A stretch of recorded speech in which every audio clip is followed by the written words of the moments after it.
Hey Flock, Mike here from EPICDUCK Studios, and welcome to the Epic Hobby. Today I'm going to be working on Roach from Bot War, a 1980s, 1990s Saturday morning cartoon inspired miniature game. Now, you'll see it takes some very heavy influence from Transformers. There's some other factions that lend themselves to other cartoons of the era as well. But there is a definite Transformers feel to this miniature I'm working on today, and so I wanted my painting to really be an homage to that as well. And so what I'm going to be doing is a lot of sort of very non-traditional highlighting and shading in miniatures, where I'm doing more sort of, glossy color banding is probably the best way to describe it. I'm also going to be bringing in a lot of my comic style black lining. Now, this is an experimental piece for me. I've never painted a piece like this before. It's been on my bucket list for a while. I've got some of the WizKids Transformers minis, and I've really wanted to do this with them, but I just haven't found the time. And this just happened to be the perfect project to kind of kick it off with. Now, one thing I will say is there's some things that I do in this that, because this was my experimental piece, I wish I had done a little bit differently, and I'll try and point those out as I go. What I'm doing right now, though, is I've just base coated the whole model using an airbrush in P3 Eldritch, which is just a nice sort of, greeny teal kind of color. And now I'm using P3 Ashith Gray to just paint in the sort of mechanical parts, anything that's not sort of that like outer armor shell of the model here. So it's going to be, the upper thighs, most of the joints, part of the face, and pretty much the whole surface of the wings. Now at this time I've left the wings off. I've kind of kept them separate because I feel like they get in the way of painting and also be easier to paint themselves if they're not attached to the model. So right now the two wings are just kind of set aside on another cork, and I've also airbrushed them this same base color, even though they're actually going to primarily be Ashith Gray. I wanted to make sure the base coat of Eldritch came out the same across both pieces, and the easiest way to do that is to apply it in the same way.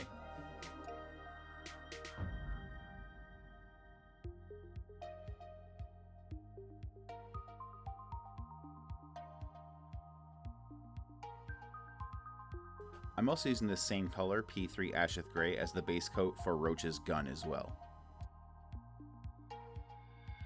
Now here on the wings, I'm going to be using this color basically for the whole wing membrane. There's just a little bit of armor up towards the top of each wing that I'm going to leave in the P3 Eldritch.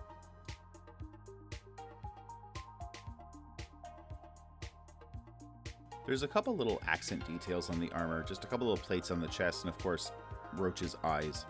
And I've chosen to use Xeris Purple from Citadel as the sort of armor accent, and I'm going to be using P3 Inferno Orange for the eyes.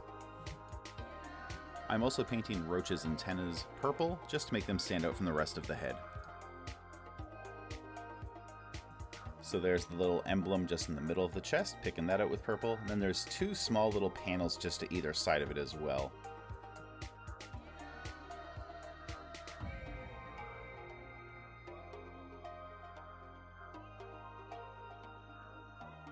There's a few similar details, one here in the middle of the belly and one on each shin. I'm going to be picking those out in the purple as well.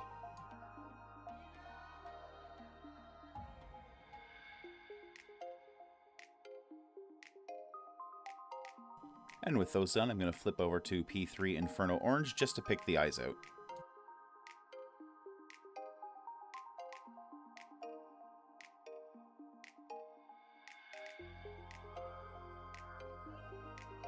Now this is where things start to get pretty fun. I want to paint in some deeper shadows, so I'm going to be mixing P3 Eldritch with a little bit of P3 Exile Blue, roughly 50-50. I'm basically painting these into the sort of lower facing areas. If you've watched my other comic style videos, this is where I'd often paint a deep black shadow. Now this model's got a more wide open stance, so it's not a great candidate for doing those deep shadows anyway. But really what I'm doing is any surface that's currently Eldritch and is kind of downward facing, I'm picking out in this mix of blue and Eldritch, and it's just making it feel just a little bit darker.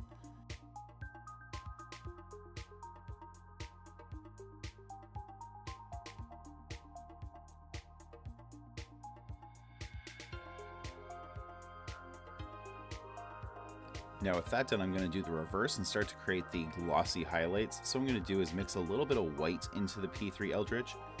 Again, roughly 50-50, but I might be leaning a little more to the Eldritch side. And this is where I start to just paint in these sort of wavy glossy shadows across all the brighter Eldritch surfaces. So that's going to be anything where I didn't paint a shadow in at this point.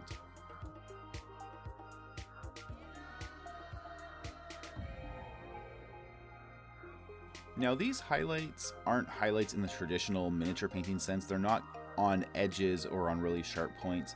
They actually kind of flow across the surfaces, and they're meant to sort of imply the fact that they're like a glossy metallic surface. It's an interesting take on comic style, and it really derives directly from Transformers artwork, and it's also used very prominently in a lot of, mecha style anime. Specifically Gundam makes use of this, but not exclusively. It's a pretty prevalent way of kind of making your giant robots look really kind of, new and shiny. Now, I mentioned earlier that there was some sort of things I did here that were experimental and I didn't necessarily love. And the one thing here is across his arm there, you can see there's like 4 separate segments, and I kind of highlighted each one separately. And going back, just because of the small scale of this piece, I kind of wish I'd treated that as if it was one just continuous plate. Basically have the shine kind of start at the top and, snake its way to the bottom, but across them all consistently, as opposed to kind of breaking it up into 4 smaller sections. It's just a little bit of a learning curve, and honestly, that's just kind of what I'm thinking right now. I don't know for sure if that would solve what I dislike about how I approach this. Ultimately, it turned out really well, and I'm not disappointed in the miniature, but I do think there are little things I could refine.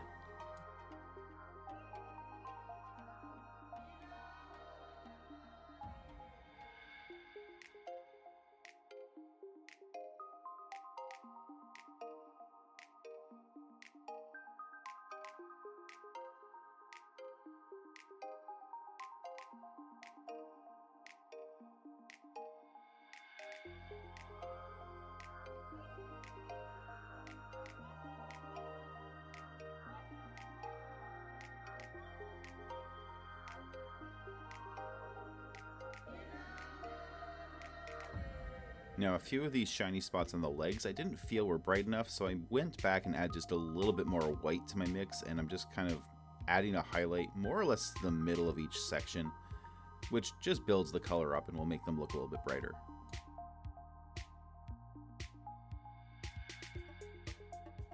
Now this is where the style gets really, really interesting, because now the areas where I had painted in those deep shadows using the mix of Eldritch and Exile Blue, I'm now using Eldritch as the highlight color. So I'm highlighting them back towards their own base coat. And it works really well. I love how this looks on this model. So now with these Eldritch highlights, I'm still using the more or less same shapes that I did with all the whiter highlights on the bright parts of the model. So it's sort of, a bit of like a wiggly, maybe an S-inspired diagonal line, if that makes sense. It's not quite just straight from point to point. It kind of meanders its way across the surface. And again, the idea is just to imply that the surface is a little bit glossy and, shiny metallic, right? It's a visual cue that this isn't just a soft, plain, flat surface. So now I'm going to repeat that same highlighting process for the gray parts of the model, and for that I'm using a mix of Iron Hull Gray and Morrow White.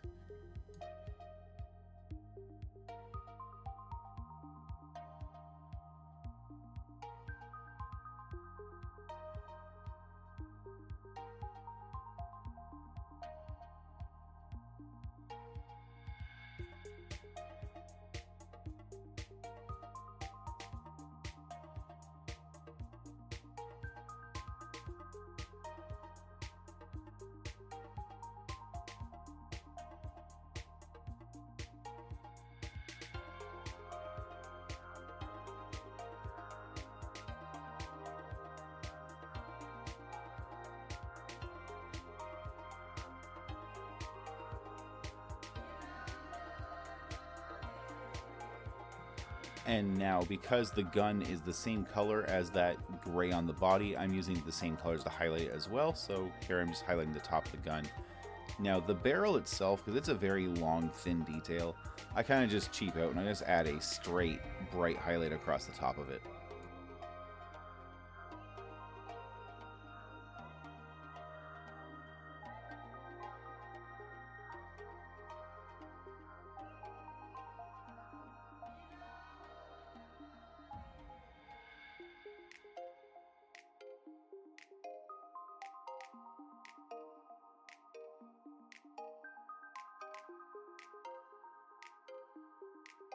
Now, highlighting the face appropriately is probably the trickiest thing on this whole model, because the facial details are actually very small compared to almost everything else on this piece.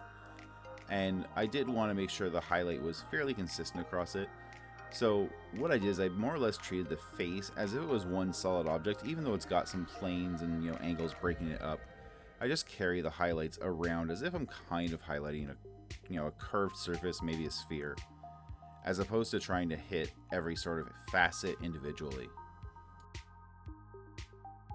Now for highlighting the purple, I wanted to mix in a little bit of Murderous Magenta and then a little bit of P3 Carnal Pink. Now the P3 Carnal Pink is to make the color brighter. The problem with that though is Carnal Pink is very, very close to white, and white will desaturate your colors a lot. So I'm mixing in a little bit of the magenta so that the colors just gain a little bit of vibrancy back. So you can see there's a pretty vibrant, purpley pink here we've got to work with, and it's going on some pretty small details, so I'm happy enough with this color I've kind of concocted.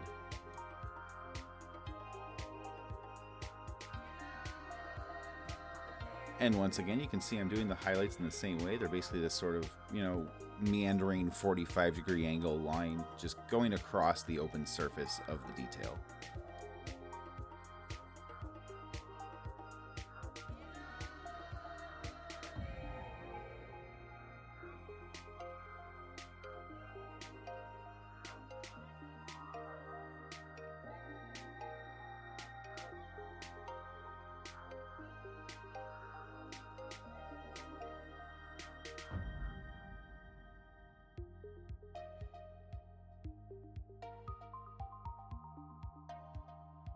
I mixed a tiny bit more Carnal Pink into that color to make it just a little bit brighter, because I just felt like that highlight wasn't quite punchy enough. It kind of gets lost against the deeper purple. So by just brightening it up, it's going to be just a little bit more eye-catchy and noticeable.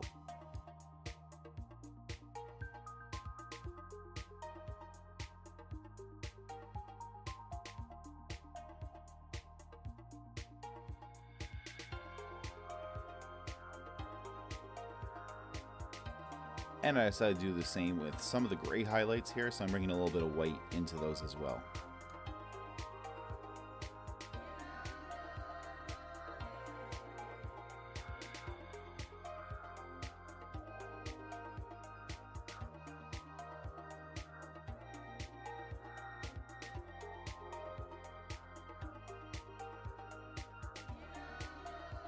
And while we're at it, let's add a little bit of pure white to some of the Eldritch highlights, because why not at this point?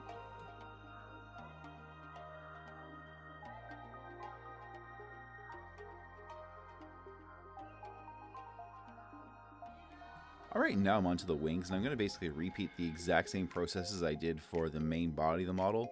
The only real difference is going to be how I sort of approach the curves on the large flat area of the wing, because the wing is basically a large simple plane. There's some detail lines running through it, but ultimately you can kind of treat it as just a solid flat object for the purposes of shading. And so I do approach the shading just a little bit different in this case.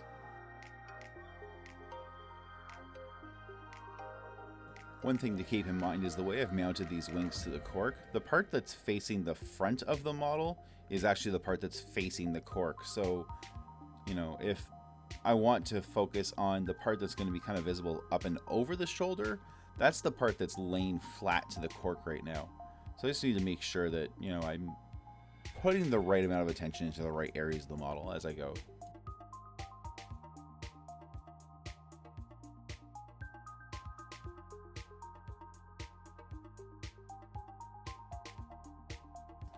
Alright, so now I'm onto the big, smooth, flat area of the wing proper. And you can see I'm kind of spending a little more time getting the shape right here. What I'm trying to do is paint these sort of large, again, they're large, sort of angled, lazy-esque kind of highlights. But I'm going to have them sort of weave in and out a little bit more, maybe join and, break apart and so on as I lay them down. So you'll see that, I'm putting a little more effort into just the general shape of them as I go. And they're kind of, like I said, I'm kind of building up some volume, pulling it thin again, having it split apart. And the idea is just that it looks glossy. There's just light kind of refracting around the surface, and you don't really have to know where it's coming from or why it's doing what it's doing. one of the truly joyful things about comic style painting is you basically get to ignore physics, because comics do, cartoons do.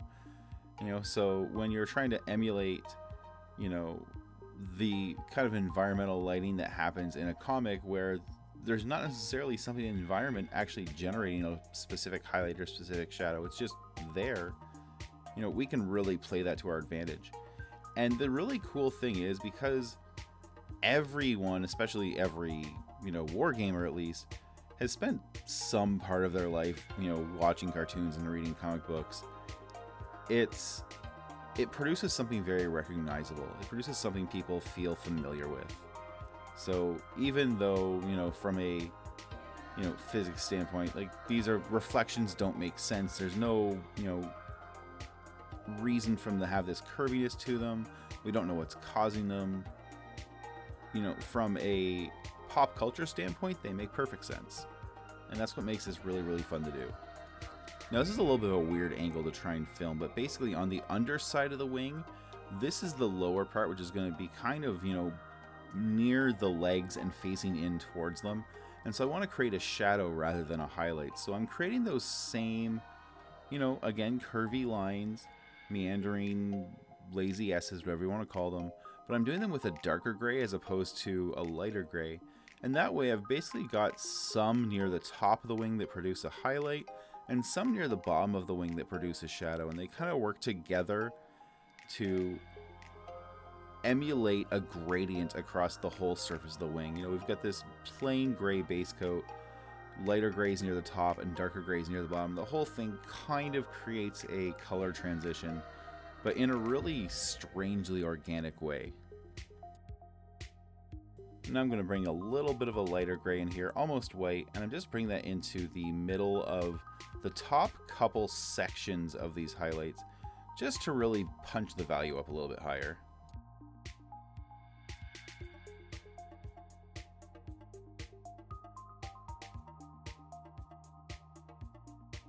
Alright, at this point all the base coats are down, and you honestly could just throw the wings on and field this and be really happy with what you have. But me being me, I want to add a whole lot of black lining to it using my trusty Hagen's Black Magic. Of course, there are other inks you can use. You don't have to use Hagen's. In fact, you don't have to use ink. You could use black paint as well. I find ink a more enjoyable process myself. I really like working with it. There's a couple of reasons for that. I find in general inks tend to be more opaque than paint. You get a more instant black, a more full black. You don't kind of get these, little see-through patches unless you're doing really wide open areas. It also seems to flow nicer off the brush, which is both a blessing and a curse, because if you're trying to, do lines around a very, very small detail, say for example, a human's eye at 28mm scale, the ability of the ink to kind of flow off into a crevice can really hinder you if you tap the brush into the corner of the eye. But in this case, we've got a whole lot of just big flat surfaces we're trying to draw lines around in between, and the extra sort of the ease of flow that ink has can really be beneficial. So there are basically two types of lines I'm adding to the model here, and they're functionally the same, but they feel a little different when you're adding them. One set are the ones that break apart distinct parts of the model, so the ones that separate the foot from the shin from the thigh from the hip, etc.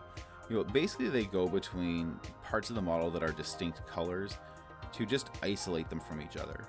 The second set of lines are the lines that go in the middle of details, and that's where we have these sort of, intersecting panels of Eldritch, for example, and a line goes right between them.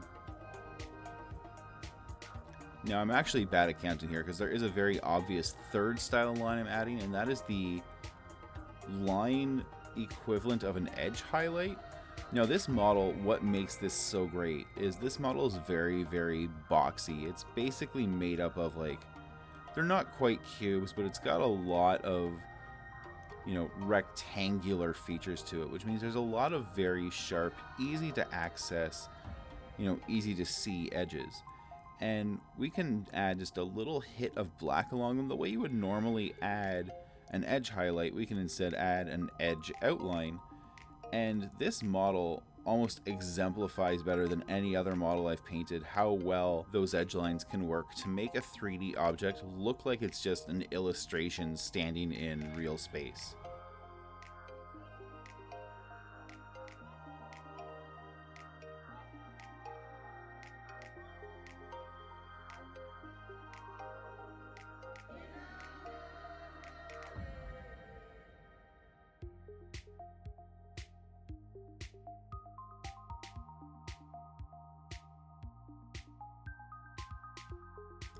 Alright, I'm going to skip ahead just a little bit to the point where both of these legs are done and then continue with the arms and the torso.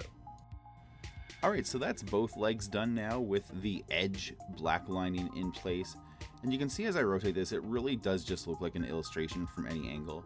I'm going to skip ahead just a little bit further to where the torso and one of the arms are done because, again, it's just a repeat of the same processes. And there we are, the magic of editing. So we've got the left arm done there, the torso, and you know, the really sharp, crisp angles of this model make it so well suited to this kind of outline in place feel. We can outline almost every single detail of this model this way, and it really makes it stand out among other pieces I've painted in comic style.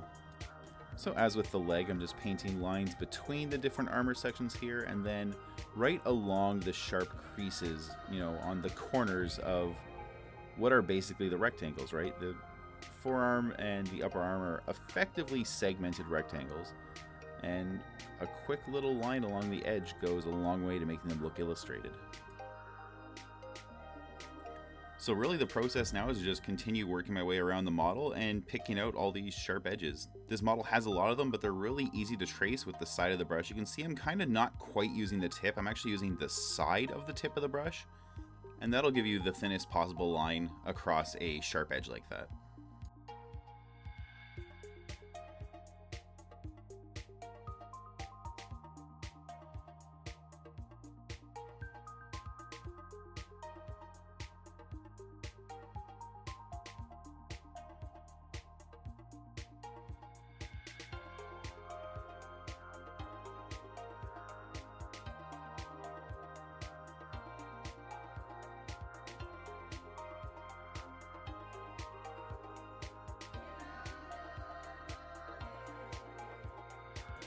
Now the face is just about the trickiest part in this model to create these black lines on, because it's actually about the only area where we don't have a lot of sharp outer angles. It's all, you know, much more sort of inner detail of a more spherical shape as opposed to a box.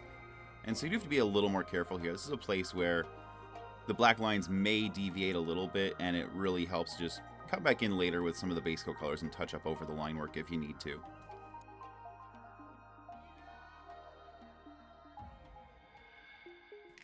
I'm being especially careful as I outline around the eyes because we've already base coated them, they're bright orange, but a nice stark line around them really makes them stand out and makes the orange look much brighter. But I do want to make sure that I keep the eyes basically even with each other and keep the same amount of orange in each eye. I don't want one to look like it's squinting because it's a robot. Robots don't really squint. Now that's again a case where if you kind of take one a little bit too far, you just come back in with your base coat orange and just touch it up a little bit.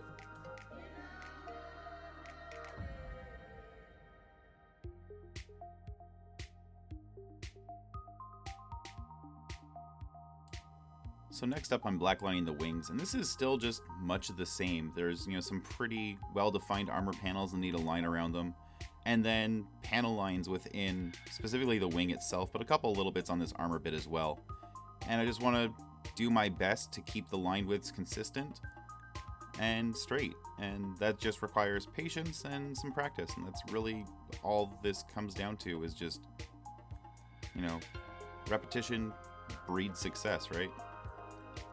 These little lines here, I'm just doing my best to keep each of them the same, so, you know, there's 3 or 4 little lines here kind of in a row, and I don't want one to feel, you know, much thicker than the others. And that's really what I'm talking about when I talk about line width or line weight, is just keeping the lines looking roughly the same so that it doesn't make one part of it feel heavier or lighter than the adjacent parts when you don't intend for that to be the case.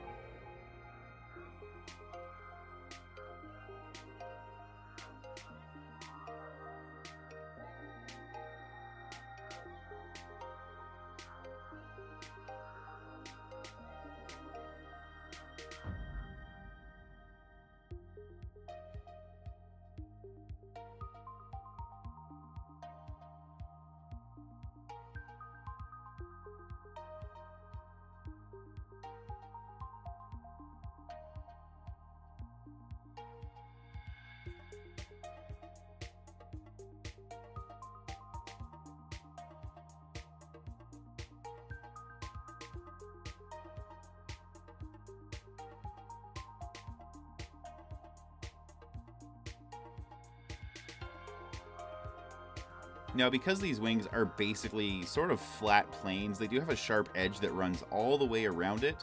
So I want to make sure I spend a little bit of time getting a nice weighted line just around that outer edge, both the front and back of the wing, and then of course any little sharp angles that travel the thickness of the wing, right? There's sort of some corners there that go from the front to the back of the wing. I want to make sure they get traced as well.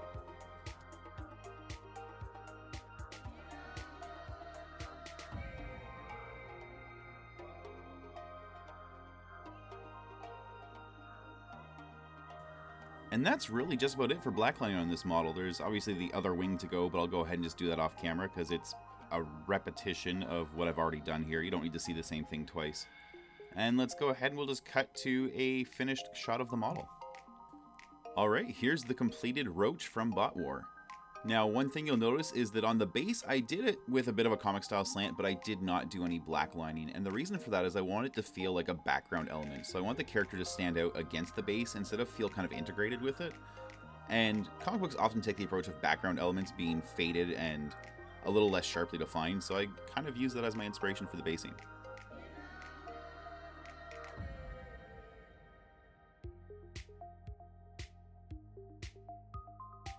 Hey, thanks for watching my video. If you enjoyed that one, please hit like and subscribe, and don't forget to hit the bell so you get notifications when I post new videos in the future. If you want to take your support even further, you can do that at patreon.com/EPICDUCK. Every little bit helps keep the lights on and the paint flowing, puts new models on the table so I can make interesting videos, and most importantly, puts a roof over my family's head and food on the table. You can also join me for live painting shows several times a week at twitch.tv/EPICDUCK I'd love if you came by and watched the show sometime and followed the channel. I want to give a big thank you to everyone who's supported my content over the years, both past and present. It's been an absolutely wild ride, and I couldn't do this without all the wonderful fans and flockers out there. The hobby community is just an amazing group of people, and you really make this worth doing. So let's just keep on doing this together, making more content, and just being fantastic together for years to come. Thanks again for watching, and until next time, do something epic.